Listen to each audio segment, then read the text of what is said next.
Greetings, this is Jeffrey Scott, and this is my weekend market update.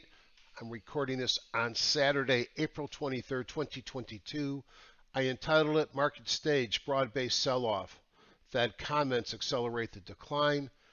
Again, April 23rd, 2022, and my email address is hgsidoc@gmail.com.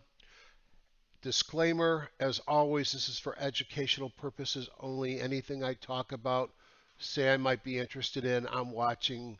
Any recommendations are in the spirit of education and not investment advice. I'm a doctor, not a broker.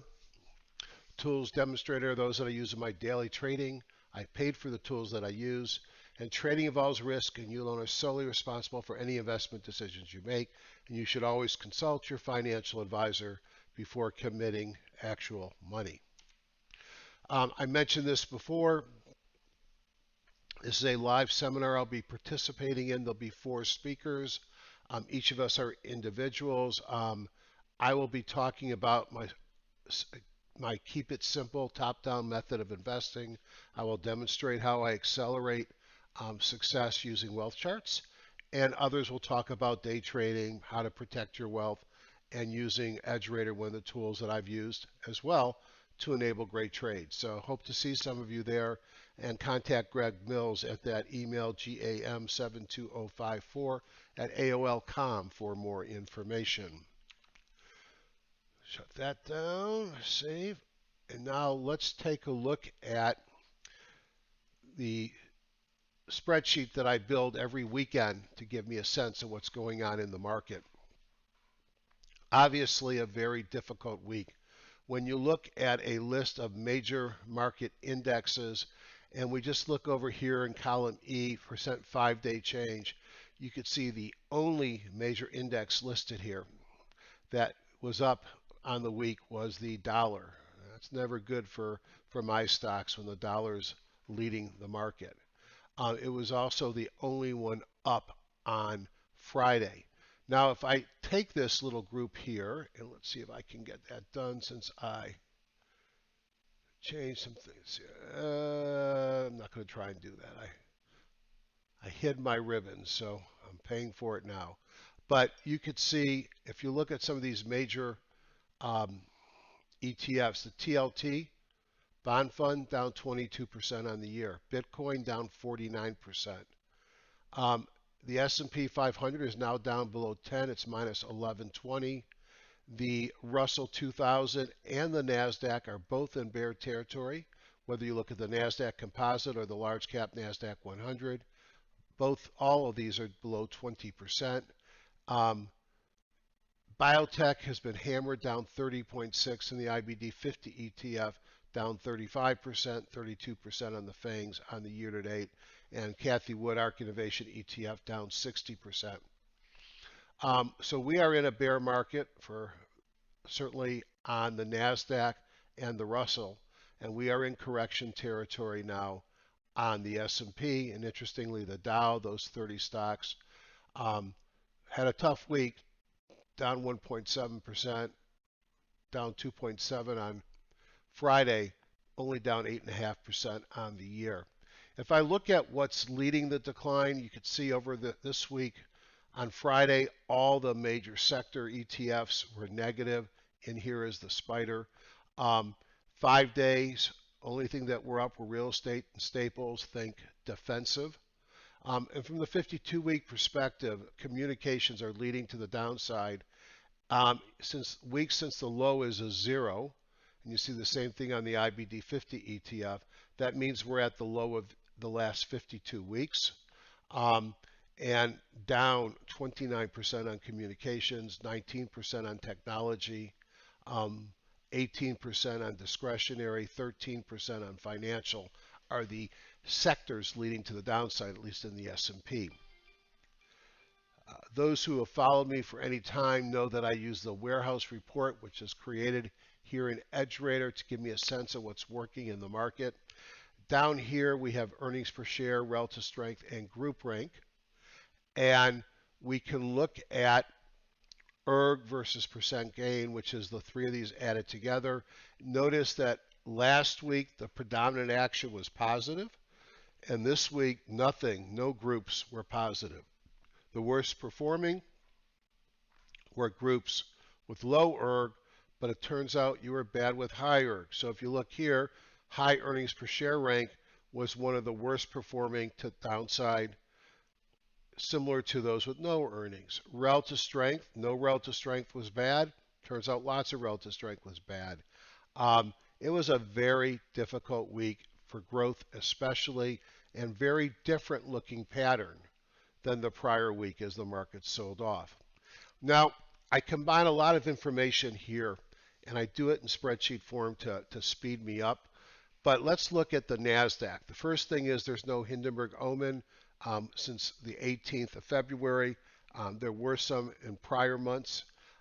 But the Hindenburg omen, for those that don't follow me regularly, it's a maybe old wives' tale, but it looks at the number of new highs, new lows, the moving average of the index, whether McClellan's above or below zero, and the relationship of new highs to new lows. When you single a Hindenburg omen, which is classically calculated on the NYSE, it is an important signal. If you have a second signal within 30 days, that's a confirmed Hindi. And based upon my look back 50, 80 years, when I see multiple Hindenburg omens, I can expect a market sell-off. There's not been a major correction without a series of Hindenburgs beforehand, and the only downside is most of the Hindis are just shallow pullbacks. If you look at new highs, new lows on the NASDAQ, this is to me the most important part of the slide. The number of new lows is really growing. Now they got as high as 20% March 14th, 18% February 23rd, so 14.13% on April 22 may not be as bad as it gets. So we'll be watching the new lows and new highs on the NASDAQ.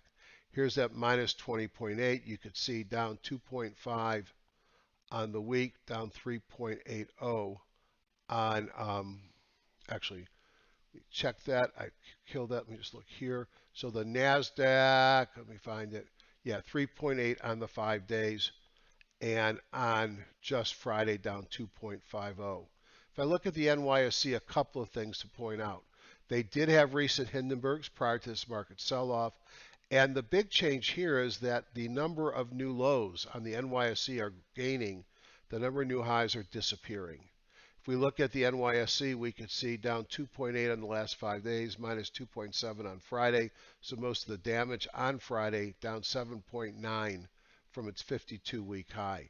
So the other thing to point out here is we had kahunas to the downside on the NYSE, showing some more momentum to the downside. The buckets give me a sense of how overbought, how oversold we are, and where most of the stocks are lying. We're using the S&P 1500 here as our index of record. You could see that 75% of the stocks in the S&P 1500 are actually tracking below the midline of their Bollinger Bands. That is decidedly bearish. About 13% of the stocks are below the lower Bollinger Band. That's getting to a point of extension to the downside, but typically it gets a lot worse before it rebounds. Energy, which if you look year over year, column is awesome and leading, really had a tough week. Crude oil, natural gas was down 7.07. Uranium was down 8.34. Just a very tough week, whether it was the dollar rising, whether it's concerns on use because of China and COVID resurgence, or was it just a correction after big runs? There's so many different things that could be going on and leading to that. Probably nothing to say that the Ukraine war is improving, because my sense it was not. If we look at metals, also selling off this week, you could see this column. Not as strong year over year. The big leader on the year is lithium, but this stopped updating, so I'm going to question where it's at. And you could see pretty much broad-based negative. Gold down 1% on the week. Interest rates have been interesting, so let's look at them. Upper left-hand corner will be the stocks above, the TNX, the 10-year interest rates, and you could see just the line of the rates just shooting up, taking out a descending trend line that's been going on since the beginning of 2000. Um, I think you have to pay attention to this and say that this is a major breakout of rates and one that is changing the character. Now, there's resistance in multiple places. We're right about the peak from the 2014-15 era. Then you have the peaks back here, 8-9 area. But this is a change in character and something that makes me nervous. If I look at the 30-year bond, we're breaking above long-term resistance as well. Now, the Fed U.S. high yield index option adjusted spread gives you a sense of how tight money is. Before a correction, you might see this spike as it did in 2020. And although we're off the bottom, we really don't have anything that I would say is trending towards something bad. And down here is the Fed spread of 10 minus 2. And you could see we had the inversion, as everybody talked about. We had an inversion back here, followed 6 months later, 8 months later, by a correction. People say recessions follow this. I'm not sure it's a one-to-one, and it's certainly not immediate. The funny thing is recessions occur on their, anyways, and whether they are actually related to that inversion or those are both things that occur, and I don't know. I've read some different assessments of that. I think the prevailing wind is that you see a recession 6 to 24 months after that inversion. Now, I'm starting to look for when will I know the market's ready to reverse. So I use specific overbought, oversold signals. One that I use are the buckets. Not really there yet. Another one that I'll use are stocks above the 200-day, and you can see we came down this week. But if we're right here with that green arrow, we're nowhere close to places that the market has had to reverse. If we look at stocks above the 40-day moving average, we also came down this week, but we're nowhere near that reversal range. And if I look at the shortest of my reversal signals, the T2121 stocks, the 3-month or 13-week new high, new low ratio, when this gets down to 1 or 2, we see reversals. Now you can reverse from here, but it is not a signal yet. Last week we had some interesting news events. This week, what do we have? We have nothing on Monday. Woohoo! We got durable orders. We got Case-Shiller Home Index. That'll probably be coming down. Consumer confidence probably coming down. New home sales, pending home sales, a bunch of jobless claims, and then PCE price index, core PCI could potentially impact on the market. Personal disposable income, PMIs. So this is at least a medium week of news. What it's not a medium week, but a major week is earnings. Starting off with some consumer staples, Coca-Cola, Whirlpool on Monday, UPS, Pepsi, GE on Tuesday. Got still some airlines, some builders, and then big tech. After close Tuesday, Microsoft, Alphabet, Visa, not so much a tech stock. After market on Wednesday, you've got Metaverse, the old Facebook, PayPal, Ford Motor Company. After hours Thursday, some big ones, Apple, Amazon. This is a major, major week of market earnings. This could be a good thing to turn around where we're at in the markets. However, think about Netflix and other stocks whose earnings have not beat or matched expectations that could also lead the next leg down of the market. Thoughts, we saw a broad-based sell-off this week as concerns about inflation rates and pace of tightening all seem to rise, those concerns. Earnings season continues with major tech, energy, large caps. Technology and growth led to the downside. Can earnings save those markets? War in Ukraine persists, and the Russian general I heard talking said that we don't understand their goal and that he suggested expansion into Moldova. Powell spoke, market sold off. Market seems to have priced in multiple 50 BPS rate increases, while some Fed members want to be even more aggressive. Markets rallied early in the week, reversed at predicted expected moves. I'll explain that, and actually fell all the way down and below the bearish expected moves.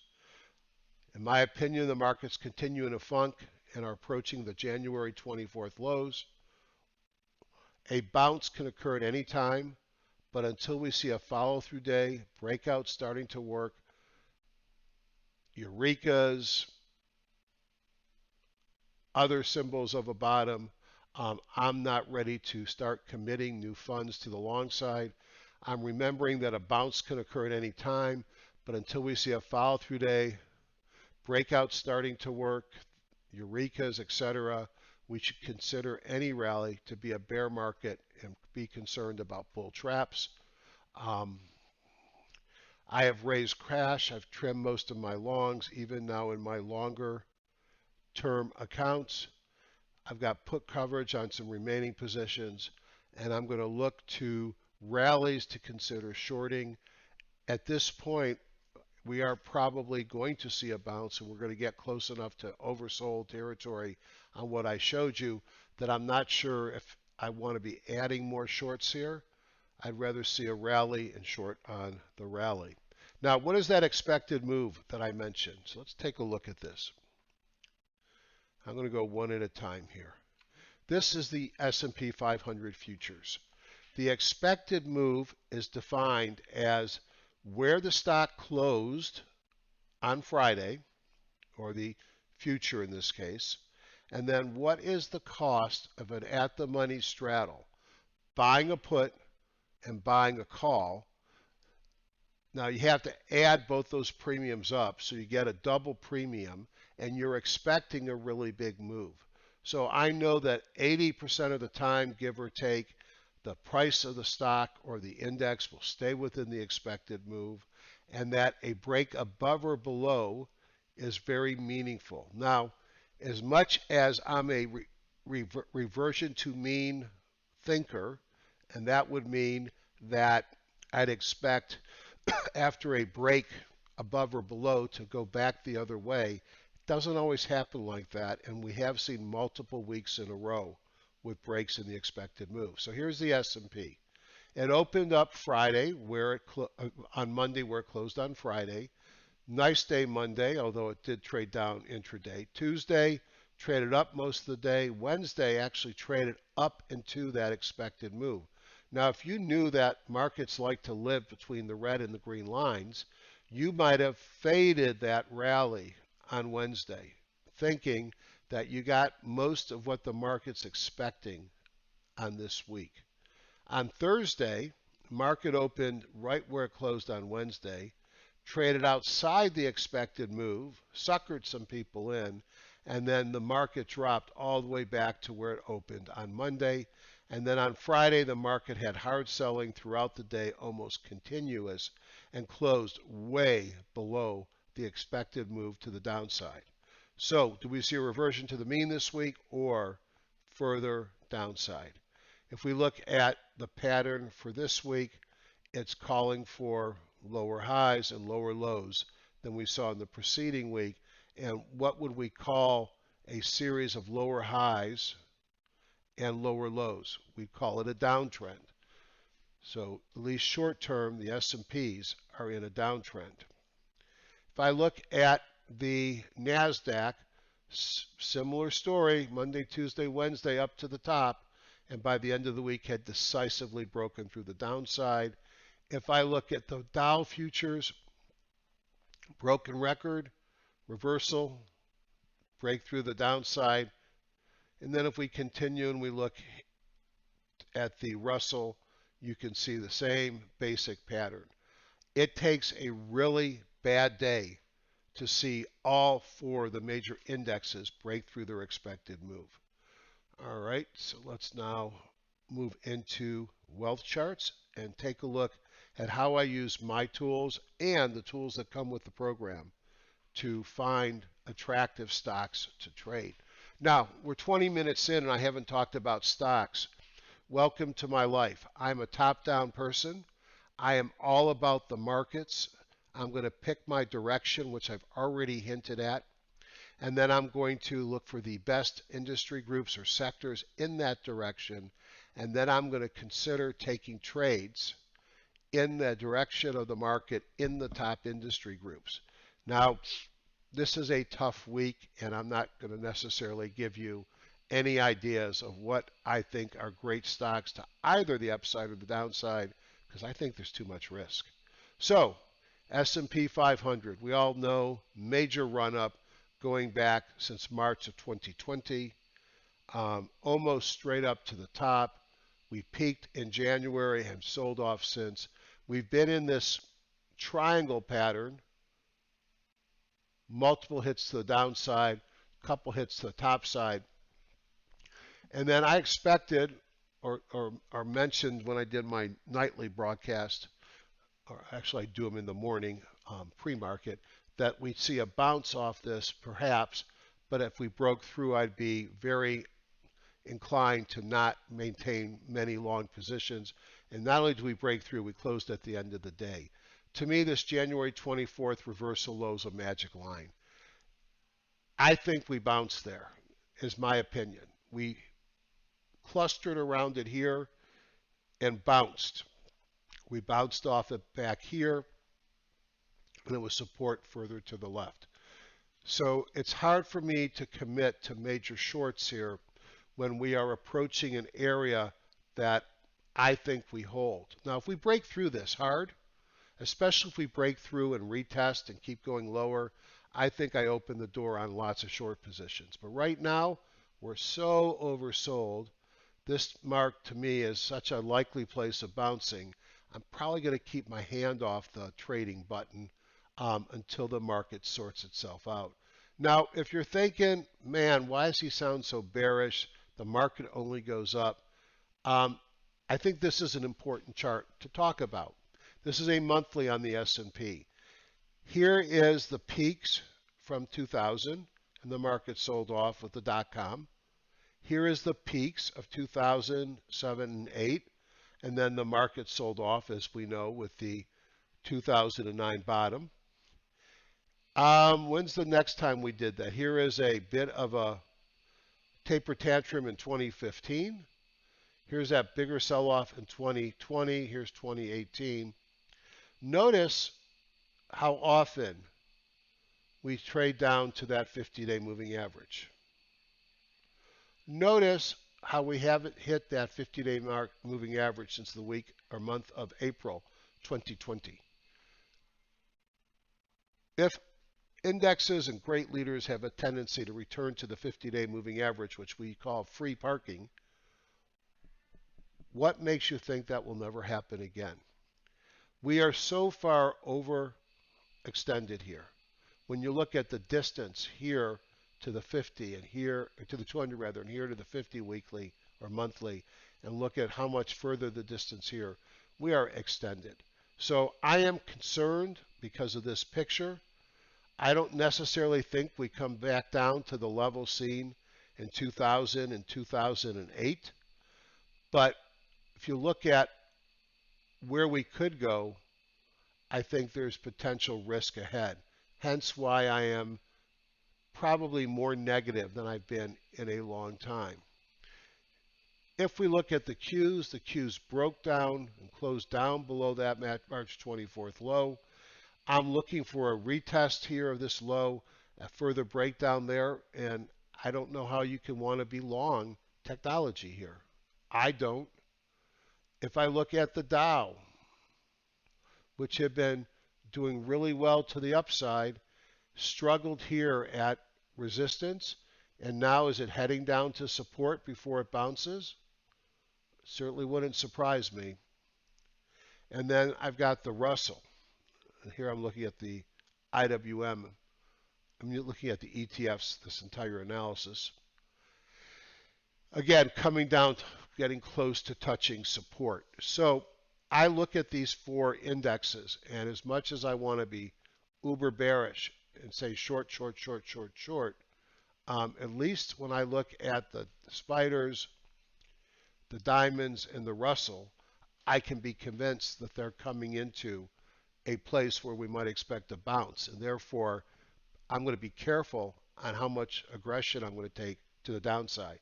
The VIX starting to move a little bit here, something to definitely watch. On Friday, it was up 5.19%, probably meaningful.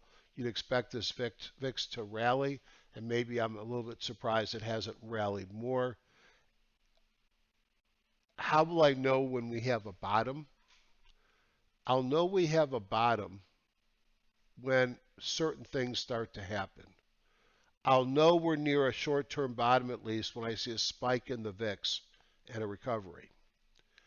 I'll know we're at an interesting recovery when I have a day like this, which occurred the day the tanks rolled into Ukraine. 2 months ago? Wow. A big down open and then a recovery the whole day. That type of reversal will tell me something is going on. And some of the historical indicators that I used, a Eureka is a follow-through day, and you have the IBD follow-through days. When I start to see stocks start to form new leaders and have leaders break out and hold, I'll know that things have changed to the long side. I see none of that today. I like to look at my guppy charts here on the multiple moving average charts, and when I break below the multiple moving average, I call this no trade land or no long land. We are in no long land. Maybe we should be going all in on the shorts. I think we still have plenty of time to do that. But I'm well aware that right now the wind has to be thinking shorts. I just think we might have a short-term bounce coming. What is the driver of all this pain? This is a monthly trade on the TNX going back to early 2019. So back then, you think about the end of 18, the market sold off hard. In case you don't remember that chart, let's just look at the monthly here. This is 2018, 2019, that's 2020. This is 2018, 2019. So the market actually sold off quite a bit then.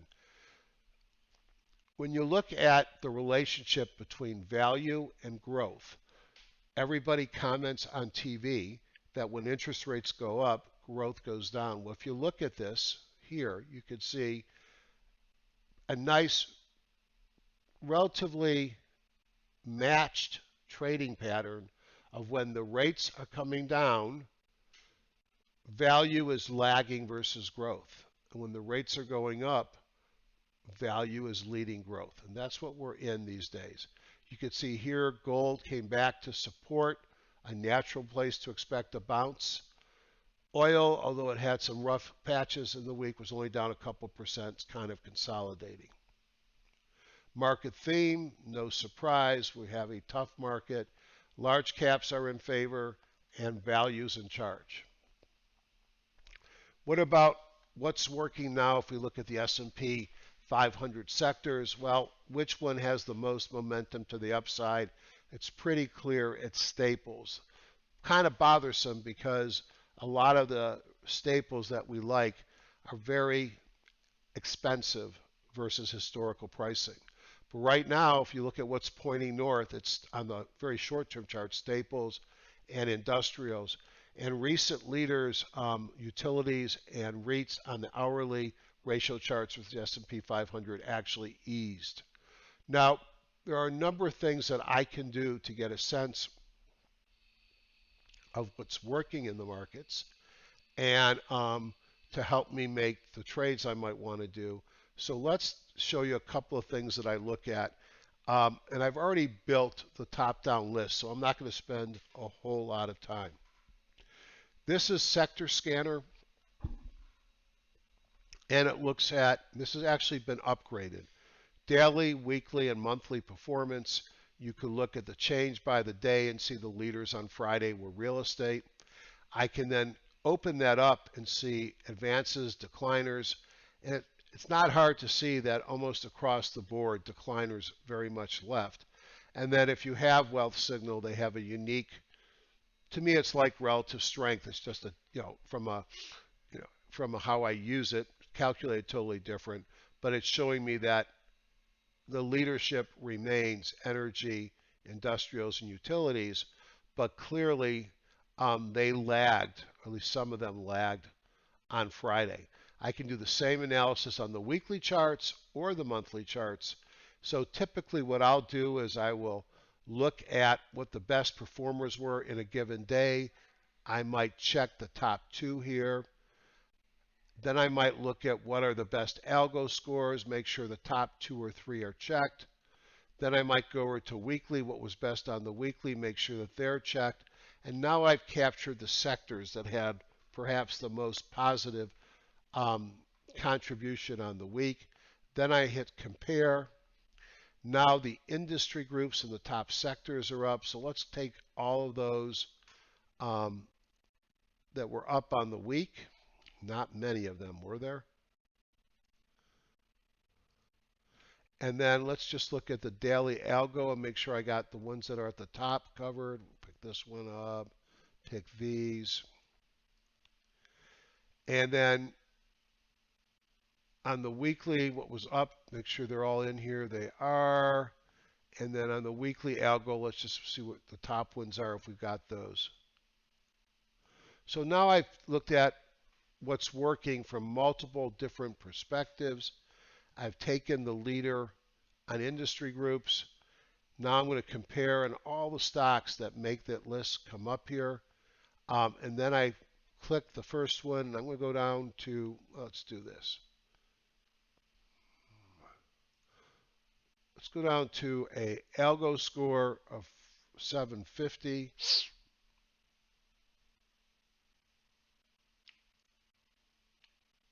Oh, it did not come out right.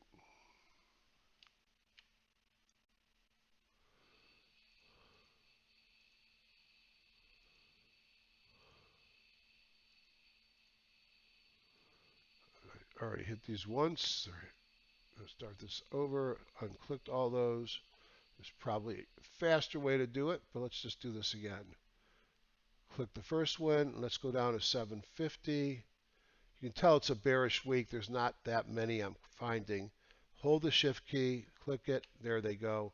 And now I'm going to add these to a watch list, and let's make sure my watch list says weekend review long, or doesn't say short review. Apply, and let's dump these stocks to the watch list. So I've done this already on the weekly, excuse me, on the bearish and on the bullish, so I don't need to do that again. But that's how I build my watch list of what I'm going to look at.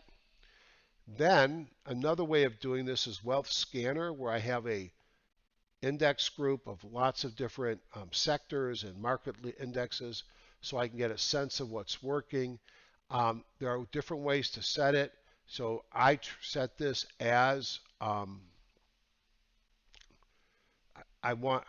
ignore the very long and very short time frames. I include all the technicals and fundamentals, the types of research, and I'm not clicking off any options. And then as type of trader, I'm using swing trader. I'm not a short time trader, but I don't want to be the Titanic when it comes to turns either. So leaders at this time, UNG, natural gas, which has been leading. You can see it here. You can see that it had a pretty big sell-off. Now notice that natural gas pulled right into support at the 17-day moving average. Big bearish engulfing on the weekly. That looks like to me like it wants to go lower, but so many different news things could make a change there. We'll see if it doesn't hold that support. Natural gas, short bonds, long dollars. And now notice Staples has moved up to number 4, followed closely by REITs in number 5, and more REITs here. So that's a change because mining and gold and oil have been at the top for some time. Now in my CAT scanner, these are my tools that I use for finding long and shorts in the market. So what I want to do is I'm going to make my life easy. Let's duplicate this. And let's call this dashboard here,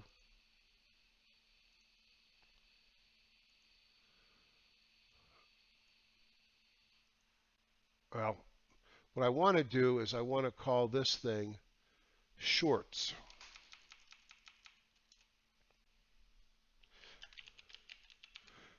So if I'm going to the short one, the filter defines what I'm scanning for. So when I short stocks, I don't want cheap stocks. So let's put 25 as the minimum stock, 500,000 volume. I want bullish stocks to be less than or equal to 1, bearish stocks to greater than or equal to 1. And let's leave the squeeze on. And let's make that my basic shorting pattern. Okay. Um, let's go look at all symbols. And let me go back here and make sure I've got this set right. Bullish less than or 1, bearish greater than 1, definite squeeze signal, apply. Okay. All right, so why am I getting all bullish?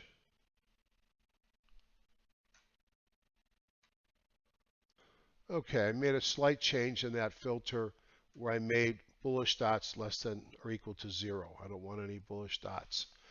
And looking at all symbols, a number of stocks come to the top. Now, AIG, for example, is a stock that was in a nice uptrend. You can see it here on the weekly. And it sold off hard, taking off the 17 and the 50, 3 dots, so a volume, a breakdown, and momentum out of a squeeze. Well, that's pretty impressive. So and it's got a daily, a new EMS, which is my early movement signal, and it's confirmed on a longer term reversal. Well, it might be that AIG might be one of the places that I want to look at for shorting. Aon, similarly, big uptrend, just broke through the 17, 3 dots, um, a bearish EMS. So I could start to trim this list. Now I might, on the bearish side, say, well, I want stocks to be in a longer term downtrend. So I'm going to go Bongo Weekly bearish, might eliminate a few. So all these stocks are in a downtrend, and they've gotten new pushes to the downside.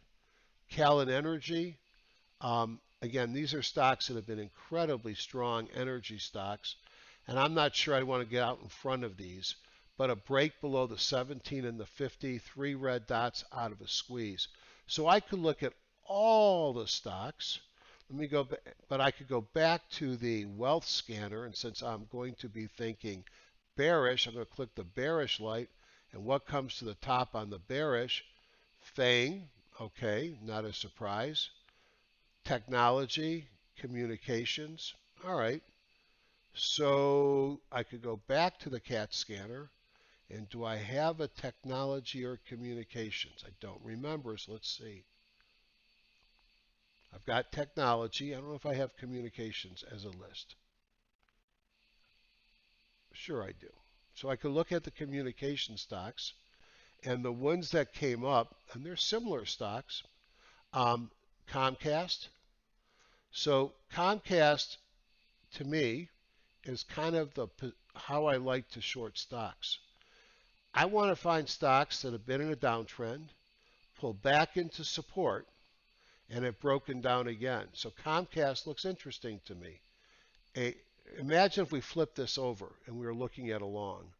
There are actually some programs out there that allow you to invert the chart. You just got to remember to put it back the right way when you're done. And what I want to do is I want to find a downtrend, a pull back into support, a retracement into support, and a new leg down. Retracement into support and a new leg down. Retracement into support and a new leg down. Well, I've got the retracement in support and the beginning of a new leg down. How about the Liberty here? Similar pattern in a downtrend, retraced into support, and a new signal to go short. I like Comcast here. Said that technology was something to look at. So boy, these are all stocks that were so strong. Look at Checkpoint. And notice just by the filter where I'm saying price and volume, only give me bearish dots. If you have bullish dots, I don't want to see you because I wouldn't want to short you. And I want you in a squeeze, so you might be giving me an opportune time. So here's Checkpoint software broke down below the 50, a fresh EMS signal, and red dot. So EPAM, another one I know. Again, a stock that's been in a big downtrend, still a very expensive stock, comes right back into the 50 and gives me a new sell signal. That might be one to take a look at as well. So that's how I look to the downside. Now, my weekend short review was a lot of stocks. Let's see if there's anything new here that we might want to look at that made it to my list. Now, this is telling me the high-low jump. And a stock that has a positive number is extended to the upside, a plus 100. A minus 100 is to the downside. I probably don't want to short stocks that are in the minus 90 to 100 range because they've already had a big pullback. So if we look at this, let's take a look at Avery Dennison Group. And again, that pattern that I just showed you that I like. Downtrend, pull back into or retrace back into resistance, and a breakdown. 3 dots out of a squeeze. Hologics, healthcare play. I'd like to see a break below the 50 and the 200 because this would be a place I'd also be looking for a bounce. Ally, banking stock, pull back into or retracement back into resistance and a breakdown. So there are a number of stocks that look attractive to short. Now, I did pull out for me to follow on the week a number of stocks, and I got to turn off my filters. So let's reset the filters, apply. These are stocks whose patterns, and you'll see what I mean. Danaher, it's already in a downtrend. It just failed at the 50, 2 dots, no squeeze. Dexicom failed at the 200, now failed at the 50. I'd expect it to be at risk of coming down and taking the prior low. IDEX, big downtrend, failed attempt at retracement up into support or resistance rather, and breaking down. A couple weeks ago, I talked about Google as a potential short. Now, why did my list not make it? I should have more than this on my list. I must not have brought it.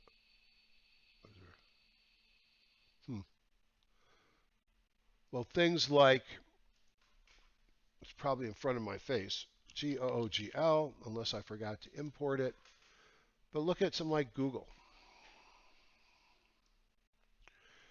It was a much better short up here, and probably a better short up here. It's already broken down quite a bit. You might expect an undercut and rally. So I have looked, I got a feeling I didn't update my list there. So let's do this. Let's go to, I've got to go to watch list. So let's go over here, do that, and let's import from CSV and make sure I want the shorts, potential shorts, weekly short watch list. Choose. That was last week's. Don't want last week's, I want this week's. So I could bring in shorts, upload. Now let's go back into my CAT scanner, and you could see a lot more stocks are here. That might give you a sense of what I think is going on in this market. There are a lot of things that look interesting to the short side. And again, I am looking for stocks that have pulled back into or retraced back into resistance and get fresh sell signals. Now, if you're long, let's just pull up my new combo list on the week. I know I've got a lot of fans of that who have bought my package, and I will update this on the list. It's on the site for WealthCharts over the weekend. Import from CSV. This will be my combo longs. This is a large leader of stocks that I like to follow. Make sure we're in the right place. We are. combo buys, upload. Awesome. Now let's go into CAT scanner and let's go to the bullish one.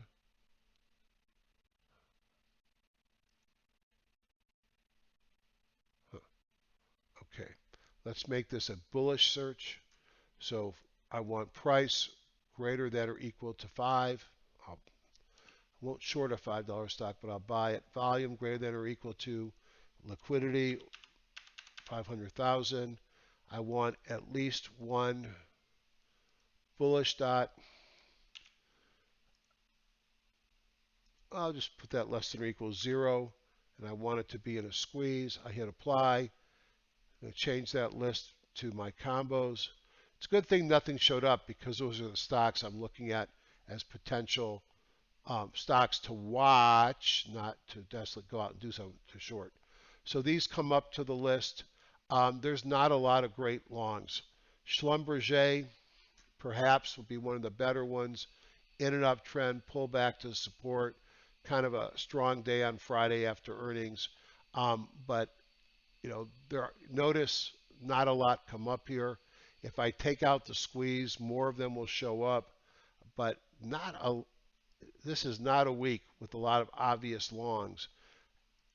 A10 networks looked interesting with a gap up here. Did not finish at the high of the day. That's why it didn't show up down here. A reversal, we'll see if that holds. That might be a signal that technology is healing. Kimberly-Clark, a consumer staple stock. You might think this is going to do better. Also a big gap up, close in the lower half. Cerner is a buyout. Electric Arts looked interesting, but none of these are uptrends, short-term pullbacks, and breakouts. This is a big pullback, but big volume, breakout momentum. There are stocks to the long side, stocks to the short side.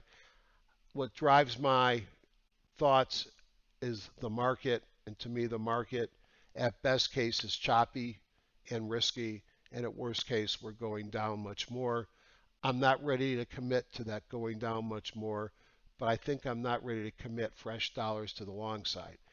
Again, what will change my opinion?